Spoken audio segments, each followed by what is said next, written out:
হুগলির খানাকুলে বিজেপির সঙ্গে সংঘর্ষে আহত তৃণমূল কংগ্রেস কর্মী মৃত্যু হয়েছে। মৃত তৃণমূল কংগ্রেস কর্মীর নাম মনোরঞ্জন দিগার। অভিযোগ 19 মে রাতে কয়েকজন তৃণমূল কংগ্রেস কর্মী একসঙ্গে বাড়ি ফিরছিলেন। সেই সময় বেশ কিছু বিজেপি কর্মী তাদের ওপর চড়াও হন। এই ঘটনায় গুরুতর আহত হয়েছিলেন মনোরঞ্জন দিগার সহ কয়েকজন তৃণমূল কর্মী।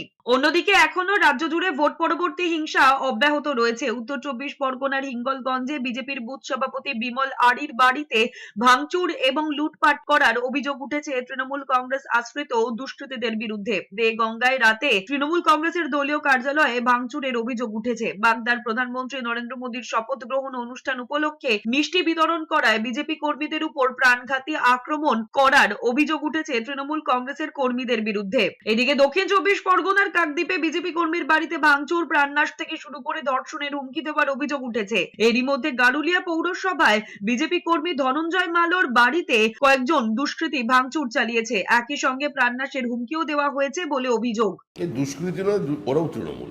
সমস্ত দুষ্কৃতী এখন তৃণমূলের ছত্রছায়া। তারা মনে করছে এই সরকারটা তাদের সরকার। বিজেপির যদি দিনহাটায় গুলি চালানোর ক্ষমতা থাকতো তাহলে কুচবিহারে বিজেপি প্রার্থী পরাজিত হতেন না। প্রতিহত গুলির সামনে দাঁড়ানোর ক্ষমতা ছিল, বা ওরা গুলি চালালে পাল্টাও যেতে পারে, এটা বোঝার জায়গা ছিল উত্তেজনা প্রবণ এলাকা। এটা তো রাজনৈতিক দল, হরিনাম সংকীর্তনের দল নয়।